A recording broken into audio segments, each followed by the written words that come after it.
Hello and welcome to another episode of The Tigers Down Under. I'm your host as always, Alex, and today I'm joined by Logan. Good day. And I'm also joined by Mitch. Hey guys.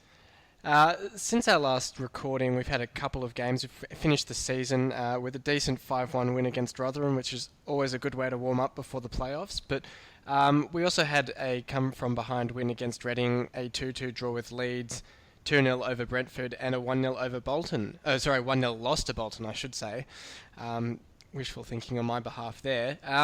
We'll talk about the games as a collective, I guess, because when we were looking ahead to them, it was sort of all about gathering momentum ahead of the playoffs. So I'll start with you, Logan. And what did you make of the last month of football? I actually think it's not been too bad at all, bar the loss to Bolton, which we kind of knew was a danger game. It was one of those ones that on paper you should have walked in, but just with the emotion of Bolton already being relegated, you kind of knew that they were going to put in some kind of performance and give their fans something to cheer about. So I was always kind of worried about that one. So that's kind of a blip in the radar, so to speak. But apart from that, and maybe the late goal that we conceded against Leeds would put a dampener on things. But apart from that, it's been relatively positive. How have you found it, Mitch? I agree completely. It's good to see that we've got some grunt when we go behind too. I think that happened twice in the last month. So, but yeah, apart from that, I got enough to add to what Logan said. Exactly the same. I guess my issue was it was at the Brentford and the Bolton games where Bruce started to really rotate the squad. And while there's merit in sort of checking out all the players and seeing how they'll go, when he got to the point of having Lenihan named at right back against Bolton, I kind of thought, what's going on here? Because there's not much chance of Lenihan getting into the playoff starting 11. So there can't be much to playing him apart from, I guess, giving both Odebajo a rest and also Snodgrass, I guess, because he used Elmo in midfield. But and obviously that was a pretty poor result in that game. But I mean, as you guys say, I got to echo it. Pretty positive results overall. Coming from behind against Reading is always a positive result. 2-2 draw with Leeds, where we again fell behind but managed to fight back. And then again with Rotherham falling behind and fighting back. So, I mean, one of the criticisms of us this season has been that when we go behind, we drop our heads and we don't look too good. But in 3 of those five games, we actually managed to kind of come back from a losing position. So, I mean, that can only bode well for the playoffs. Yeah, exactly. Yeah, that thing about Lamb playing, that was a bit strange because obviously he's not going to play in the playoffs. Well, you'd assume not. So I'm not sure Bruce's thinking was there, but oh well, it's done now, I suppose. I think you probably saw it as a dead rubber. Yeah, sorry, Logan, on you go. Bruce probably looked at it as a dead rubber and an opportunity to give Lenihan some game time in the first team, and obviously, definitely, the Hull fans haven't really seen too much of him. So to give him an opportunity to play in front of them, whether he's looking towards the future, I thought it might have just been a nice boost or something different. I don't think there was too much thinking behind it tactically. The only thing I can say on that then is the fact that Timon, I think, was on the bench for the Bolton game, and late on he had the chance to bring him on because I think he subbed off. Was Robertson our left back in that game? He subbed off whoever the left back was and brought on Taylor, which was a bit of an odd one. And I thought, quite right. I mean, if the argument's made, I mean, Lenihan was played to sort of give him a taste of it and let everyone see what he's about. Why not do the same for Time and give him his league debut? So I guess that was a little bit disappointing in that one as well. Yeah, I'd have to agree. Over the whole month, though, which players kind of caught your eyes as maybe having fought their way back into contention for a starting place against Derby? It has to be Hernandez. As far as the starting place, I know that last month when the form did seem to coincide with Hernandez getting pockets off the bench and this and that, to see him back in the goals, I think it's exactly what we talked about last time. It was probably the biggest key for us moving forward was to have our top scorer scoring again, and over the last month he's been able to do so. So Hernandez is the person for me that has stood up, and that's exactly what we asked and we're talking about last time. Absolutely. How about you, Mitch? Yeah, I agree with Hernandez. I also think Snodgrass is, even though he was good before this little period, he's been even better lately. And also Jake Livermore.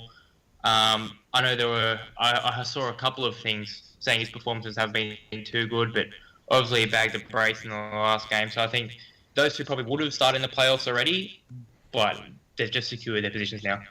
The other one, which is a little bit left field from me, is El Mohammadi, who, up until the Bolton game, is pretty much resigned to the scrap heap at Hull, and he's kind of fought his way back into contention to start perhaps against Derby.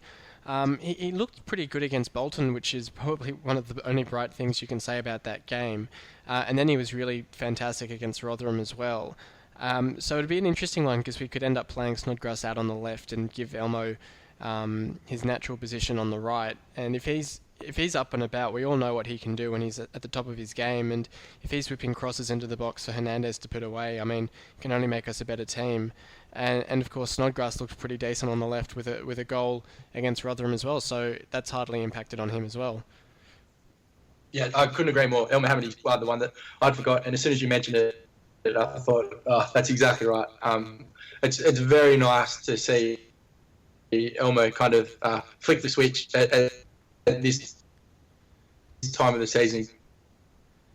As has shown as well, they've still got that ability, so hopefully he can bring that to the playoffs. Absolutely. So then kind of on that topic then, who do you guys see starting in our starting 11 against Derby? Do you see it being the same team that lined up against Rotherham? Do you see any changes from that side? I'm pretty sure that when Bruce was interviewed after the Rotherham game, he said it'd be very hard to change the squad. So I would be very surprised if it was changed from the starting 11 that took the field against Rotherham. Yeah, I agree completely. I don't think you can change it after racking in 5 goals, even though it was Rotherham. So then I guess we'll move on and chat about those 2 games against Derby that we've already had this season because obviously Derby have been the only side to knock us off at home in the championship this season in a 2-0 defeat. Interestingly for that game, Robertson was suspended and Dawson injured, so our defence was a bit dishevelled at the time. I think we had Odebajo at left back for that game. And it wasn't... I mean, we didn't look too poor in that game from memory. It was really just the fact that they managed to get 2 goals and put us to bed without too much trouble. But it's hard to get a read from that game. Do you guys have many memories of that game or any thoughts for what went wrong for us? I think both times we've played Derby, we've been well and truly below our best. So I remember the Butterfield scoring those 2. Well, they were very good goals, to be fair. And I think that when we played Derby at the time, they were flying as well. And that was just a kind of sort of end-to-end stuff. And Derby capitalised, and we couldn't really find a way back in. The second 4-0, the game when we played at Derby, I think the Curtis Davies slip at the start just kind of summed up the night where things just didn't seem to be going for us. So I wouldn't probably read too much into to those games, to be honest. I thought that if we had a good month, which we have had, I think the confidence and momentum that we could take into the playoffs will kind of override the disappointing losses that we have had against them. I think we've got no reason to not be confident going into these 2 legs. What are your thoughts, Mitch? Yeah, so as Logan said, the Butterfield goals were good goals, but I was just so disappointed in that game because obviously we had the home record intact, and that just, I don't know, we weren't playing too good, but I didn't expect us to roll over like that. Like, yeah. We weren't completely dominated, but I don't know, it was just strange. And then, the 4-0, I don't really want to talk about that. That was just, yeah, dreadful. But it's interesting though. I mean, there are positives. The thing that really worries me. Sorry, go on, Mitch. You go. What I was going to say was that the only positive I guess we can take from those 2 results was that they were both sort of aberrations in a way. I mean, it was our only home loss for the season, and we had 2 of our 4 key defenders out for that game, and everyone was sort of playing a bit out of position. And then in that away leg, Davies slipped over for the opening goal, and we kind of dropped off after that, and then Odebajo's red really sort of hurt us. But we take those sort of factors out of it. We'll have a full strength side Saturday night, I should say, against them, and then obviously midweek, hopefully, touch wood, if we don't suffer any injuries. So you'd have to hope that over the 2 legs with our strongest 11 that we can still get it done. Yeah, that's true. I guess they really haven't seen us at our full potential yet. So, yeah, I've got a little bit more confidence now that you say that. So then, tips from both of you. We'll start with the away leg. Obviously, we go to Derby first, Saturday night.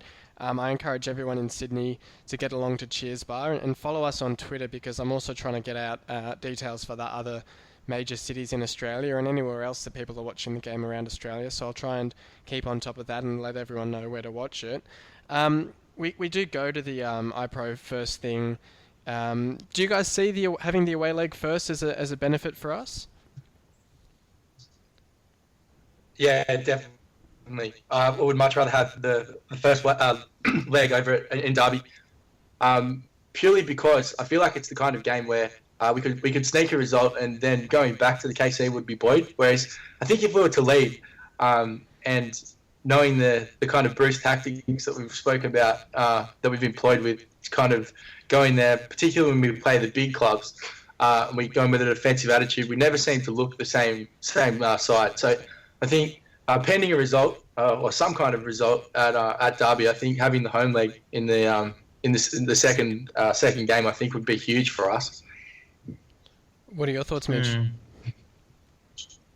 I'm not sure if it makes that much of a difference, to be honest. Like, I would obviously rather have the away leg first up, but again, I don't think it'll really affect it too much. The only thing that does worry me, though, is looking at the away table this season. I think Derby are 4th and we're 9th. The only playoff team to have lost is Sheffield in 11th. So that shakes me up a little bit. But in saying that, if we can pull off a result, either a draw or a win at Derby, I think going back to the KC will be full of confidence.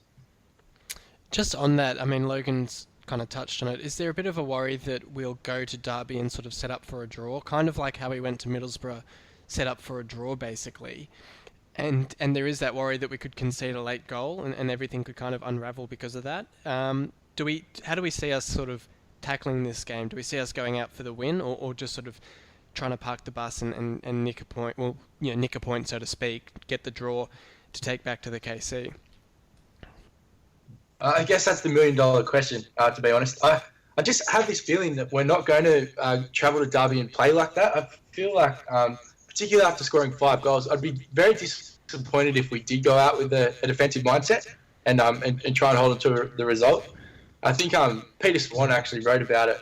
Read into that what you will, about how we need to kind of go to Derby and head for the jugular. And look, I have to agree with him. I think if we do go there and we are to score a goal or two, I think just that momentum going back to the KC would be too hard to deny. And I can't really see Derby pulling in a performance, particularly at the KC, if they've already got their tails down. So, look, as I said, any result at Derby would be great.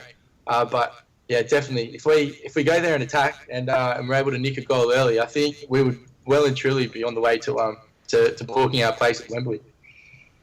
Yeah. We've talked about it before, how Bruce might respect like the big clubs a little bit too much. So in the Premier League, it was like your Arsenals, your Manchester clubs. I just hope he doesn't have that same thing for the good clubs in the Championship. Like, obviously they're not as big, but they've got that footballing ability. So I hope he doesn't respect them too much, and we go in with that defensive mindset, because it'll be like the Middlesbrough game all over again, and we don't want to concede another late one. So I hope we go there and attack, but in saying that, I wouldn't want to lose because we're attacking too much. So yeah, it's a tough question to answer. I mean, I think I think Logan's right in the sense that we've just scored 5 goals against Rotherham, especially 4 in the first half. And they were great goals as well. I mean, Hernandez's bicycle kick was fantastic, and then Snodgrass hitting in the top corner. You just have to hope that the players will go out there with some sort of confidence that they can actually find the back of the net and score a goal against Derby, because they haven't scored a goal against Derby all season. But if we just go there looking to nick a result, get a 0-0 draw and take that back to the KC, I can't help but feel that we'll end up conceding to them. And I think the worst thing that could happen would be to concede 2 or 3 and really kind of go back to the KC with not much hope, and the tie's kind of already over before it's begun. But what result do you see us getting at the iPro, I should say? What score do we reckon, Logan? Look, I'm gonna go with the 2-1 victory, purely because the last time I was the first time I went to the UK actually, was fortunate enough to see the Derby Hull game. I think Absolute Faye got a late header, I believe, and maybe Robert Corrin scored that same night. We beat them 2-1, so I think the nostalgia for me will see us win 2-1. Mitch? I'm gonna have to be a little bit of a pessimist, and I'm gonna say we're gonna lose by 1. I don't know whether I'll say we'll lose 2-1, but I think we'll be able to get it back. But yeah, I'm just not entirely confident away from home. I'll split the middle and say I think it could be a 1-1 draw. I think we should surely get on the score sheet in this one, but I just don't know if we can hold Derby out, and I just hope and pray that it isn't Tom Ince who scores the equaliser or the winner for them. Yeah. I don't know if I'd be able to handle that one. The big question then for the home leg, we've kind of struggled this season with backing up midweek from games and whether Bruce rotates the squad or keeps the same team. And I'll try and be optimistic here and say if we're coming back to the KC with a 2-0 win and the team's performed really well, let's say Hernandez and Diame have scored the goals. We know that players like Diame don't seem to back up that well after a 2, 3 or 4 day break. Say Huddleston's had a great game as well. Do we stick with the same side, potentially fatigued Huddleston and Diame, or do we try and bring in guys like Diamande and Hayden perhaps to start the game, or Myler if he's fit? Do we kind of risk changing the team up, or do we keep it the same? I mean, even if we've lost, do we sort of try and give these guys a chance at redemption? I'll start with Logan. It's a very tough question, but I think when you get to the playoffs or any of these kind of one-hit games, I think you've just got to take it for what it is. Everything that's happened in the season so far gets kind of thrown out the window, if you will. So, look, I wouldn't change the team personally. I don't think Bruce will change the team, particularly if we're going to read into his kind of tactics so far this year, when we probably would hope that he did rotate the squad and didn't. So I would be extremely surprised if, as you say, we do have a result under our shoulders and we go to the KC again. It's still, and the team is a very new look team for the Tuesday night clash. I'd be incredibly surprised. Yeah, I agree. I don't think he'll change the team, especially if we get a result, because it's just not him. And imagine if we were to lose after he's changed the team, like he'd wear that as it is. So I don't think he will change it. But with people like Huddleston who do fatigue pretty easily, I guess, I wouldn't mind seeing someone like him change, considering who would we... Oh, I don't know about the fitness of Myler, but yeah, I'm not sure. It depends on the result. If we go back to the KC with a win, I don't think he'll change it. And then it'll be an interesting game back in front of the home fans. I think we've sold out our away allocation at Derby, but there's clearly still tickets on sale at the KC. Try not to focus too much on the off-field stuff. Do we see the KC as having a really sort of positive atmosphere for the team, or do we still see potentially there being a bit of unrest in the stands? Do we think, I mean, it's the playoff campaign, do we think all of that stuff will hopefully be put to the side just a little bit for the campaign, or do you think it would be kind of well within their rights to carry on with the protests? It's an interesting question, and I would love to say, I think we're probably unanimous, I would imagine, across the board, that we would like to see, just for this KC leg, that we just put all that stuff aside, forget the alums, forget the unrest with the ticketing prices next year, because at the end of the day, if we're in the Premier League, a lot of the ticket pricing stuff almost gets thrown out the window to some extent. So yeah. Look, I would love to see, just particularly for the playoff leagues, if if there are any protest or any kind of unrest in the fans is obvious. I think it would just be far too great a risk to upsetting the players on such a big occasion for the club moving forward. I mean, you make the great point that they've got that the £30 cap on away tickets, I believe, in the Premier League. So there would be severe alterations, you'd have to imagine, to the membership scheme if we do go up anyway. So I think you're exactly right. We wouldn't want to unsettle the players too much in such an important occasion. What were your thoughts, Mitch? I think obviously I don't want them to create the negative atmosphere, and I wanted to focus on the game, but I think it's such a big occasion that there will be the protest to the arms and the membership scheme and whatever, purely because on such a big stage it'll get that attention. So yeah, no, that's a fair point. I don't want it, and I don't want it to be there like that, because we all know it's not positive for the team in any way, but I think it'll happen. The other side of the coin, of course, is, and I do want to make it clear that I'm fully supportive of the supporters trying to protest for fair ticket prices. The other side of the coin is that against Brentford and Rotherham there were protests at home and we won both games. It is a really tough one, and we've talked about it a bit on the podcast in terms of whether or not it's a good thing for the team, whether it's a good look, all that sort of thing. And at the end of the day, I guess, if the supporters feel that passionately about it, and as you say, Mitch, it's a great point. It's on such a national stage with the Sky cameras on the ground, and could there be a bigger impact of a protest than having a protest at Wembley if we made the final? So look, it's a tough one. I mean, obviously, sitting here, it doesn't affect us. We're quite happy for the supporters to be positive and support the team, but it's I can't imagine what it would be like to be going through it. I mean, I don't know how much you guys read on Twitter, but some of the stories you hear about kids not being able to renew their passes and stuff is pretty tough to take. But I really hope there's sort of a midway point where the protests can still carry on, but we can also sort of have a real sort of positivity and optimism around the team on match days. Yeah, certainly. I think that's exactly what it's about. I think that there are individual circumstances, and as you said, I think children being priced out of tickets is a huge disappointment, and obviously something that the club certainly needs to look at, particularly with our crowd attendances the way they are. I think there's a drop from last season, obviously.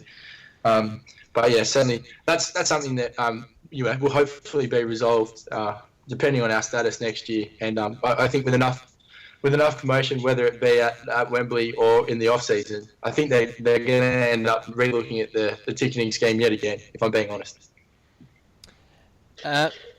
We'll move on then to more positive off-field news, and we've had the Player of the Season awards handed out in the last week, and Hernandez actually won the Players' Player of the Year, and I think he also won the Player of the Year awards, and quite rightly too, with 21 goals for the season. But I wanted to get from both of you who your Players of the Season were, not necessarily perhaps the obvious choices, but the sort of maybe the underrated, underappreciated stars of the side.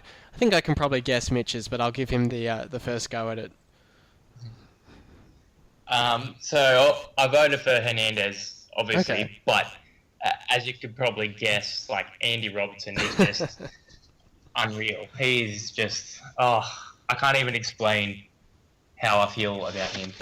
I just think he offers so much in attack and defense, and I think you made a loose reference. He has a kind of Gareth Bale about him, just because he's got that pace, and he gets out wide and whips good balls. I don't know. I just he may not get all the props that the goal scorers do, but I just think he's one of our best players that we've got. Yeah. He scored the winner against Reading, which was pretty impressive. And as you say, that came from a great run down the left wing, and he cut inside and got a pretty impressive strike away. And I do remember when we first signed him, and after the first few games, there were a lot of comparisons made to a young Gareth Bale, and he starts off as a left back as Bale did, and perhaps his best position ends up being on the left wing down the line. I mean, he's still quite young, he's still got a lot of development to do, but he's certainly a star for the future.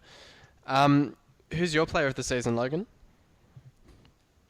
I think, as you've touched on before, Hernandez is probably undoubtedly or unanimously our player of the season, and rightfully so. With that goal return, without him, we probably wouldn't be in the playoffs position. So he has to win that. For me, it's kind of been an interesting one. There's been players that have shown glimpses of or patches where they've been kind of heroic. I think Mo Diami's probably the one that stands out. Like when Diami wants to play, I think he's probably our most quality player in our squad, to be fair. But sometimes he just looks disinterested and kind of all over the place. The Snodgrass return for me was pretty exciting. I think had he been fit for the whole season, I think he might have given it a nudge as well and probably chipped in with a few more goals. But I guess, I know this is a long-winded answer, but I feel Davies and McGregor are probably almost somewhat forgotten. I thought if you cast your mind back to the start of the season when McGregor had that fumble at Wolves, I was thinking, is he actually our key? Yeah. Or do we need to kind of get rid of him? I think he's had a pretty decent season. And the other person, honourable mention, is Curtis Davies, because if you remember in the Premier League too, he went missing from the squad, and I think he's fought his way back in quite well. And I certainly think that he has had quite a season with a few blips like the Derby slip. But apart from that, he's done a very good job for us. Yeah, absolutely. I think the one I was going to draw attention to was Alan McGregor, because he's had 19 clean sheets for the season, which itself is a pretty remarkable stat. He's the third highest clean sheet getter in the league, which, as you say, at the start of the season with that drop at Wolves, people, putting their heads in their hands and thinking, geez, we need to go out and buy a new keeper. And I think Bruce even said something along those lines. And we were linked to the keeper at Southend, I think it is, and a few other keepers as well. And we ended up sticking with him, and he's certainly been an underrated member of the squad. The other one for mine, in terms of the underrated or the not expected to do too much, but actually really sort of surprised us, is Sam Clucas, because when we signed him for, what was it, about £1.3 million, I genuinely thought he would just be this depth player who kind of came in on the peripheries and played the odd game, which is essentially what Sean Maloney has done. And the reason that Sean Maloney has been reduced to that is because of the form of Sam Clucas. He's had something like 8 assists and 5 or 6 goals, so that sort of return for a player playing in his first season in the Championship is hugely impressive, and I think he has to be incredibly proud of the season he's put together. Yeah, great. I think he scored 5 goals relatively quickly, and then hasn't really chipped in too much since then. I think I read an article where he was promising or aiming to hit around the 10. And I think he said that to Bruce when he first signed for us. I think he said to Bruce, just put me in the team and I'll get you 10 goals for the season. So he might have been a bit overconfident with that one. Yeah, definitely. But you're right, Alex. I couldn't agree more. I think he's done quite a job for us this year, and certainly one that we probably didn't expect to deliver as much as he did. Yeah, he was my second player of the season, and he was narrowly pipped by Hernandez, even though he hasn't done too much of late. He's contributed heaps, and I think he has our most assists as well. And then I guess to wrap up, I'll just get your final thoughts for the few games ahead. Do you guys see us making it all the way to Wembley? Do you think we're sort of on track for promotion? What's your sort of sense of it? I mean, obviously we've got Brighton, Derby, and also Sheffield Wednesday as potential opponents. Derby this week, and then either Sheffield Wednesday or Brighton if we make it to Wembley. What's your sense for the rest of the season? I'll start with Mitch. I go through stages of optimism and pessimism. I think I'm a little bit pessimistic at the moment, just after looking at the away table. But I think if we can get past Derby, we'll probably end up facing Brighton. I think Derby's a toss of a coin, to be honest. Brighton, it'll be interesting. Obviously, it's like a cup final. It depends on the day. Like, form doesn't really matter too much going into it. So if we get there, then who knows? But I'm not too optimistic about promotion at this stage. Logan? I'm gonna back us in. I think we'll be there at Wembley. I think we'll probably get past Derby. I dare say, relatively comfortably. And I'm not often confident when watching Hull, but at the moment I feel like there's something seems to have clicked in the last month, and I just think with the players that we have on paper, they'll be ready for the occasion. I think Brucey will get them up for it. As far as the Wembley the big dance goes, I think we'll be playing Sheffield Wednesday. I just think that Brighton won't be able to cope with the going down to Borough so narrowly. I think that'll really hurt them. Chris Hughton will get them up for it, but I just think that for some reason there's something with Sheffield Wednesday that I think that because they are so close and being such a big club with such a long absence from the Premier League, I feel like they'll really fancy themselves to take their chance. Well, it's an interesting one because generally sides that do narrowly miss out on promotion do kind of run out of a bit of puff come the playoffs. I remember Watford a couple of years ago when we narrowly beat them to second place, and then I think they did make it all the way to the final, but then they lost out to Crystal Palace. So it is an interesting one. Sheffield Wednesday's a good shout because they've almost been forgotten in the discussion because they've sort of crept into sixth place a fair way behind Derby. They can do their damage on their day, so it would be an interesting one. And obviously, if it was an all Yorkshire final at Wembley, it'd be pretty good to watch as someone that wants to see a few more Yorkshire clubs back in the Premier League. But I do share that optimism that I think on our day in sort of knockout fixtures, Bruce does manage to get them up pretty well. I mean, you can't really forget how he went against Arsenal at Wembley, at least for the start of the match. He can sort of rev them up and get them going, even if it took until half-time against Sheffield United in the semi-final. Though I wouldn't mind a few Davies rants in the dressing room at half-time if we need them. So at this stage, I'll say thanks for coming on, boys. Not a problem. Thanks for having me. And we'll either be back in a week or so to be chatting about our our forthcoming trip to Wembley, or we'll be chatting about the season that we've had and looking forward to next season in whatever league we end up in. So until then, hopefully we can get past Derby, and hopefully everyone can turn out in force to watch the games and send through pictures from wherever you're supporting the side around Australia. And up the city, come on. You've been listening to the official Hull City Australia podcast. For more discussion, join us on Facebook in the Hull City A.F.C Australian Supporters Group, or follow us on Twitter at Hull City AFC Oz. The music was created by Amber and Black.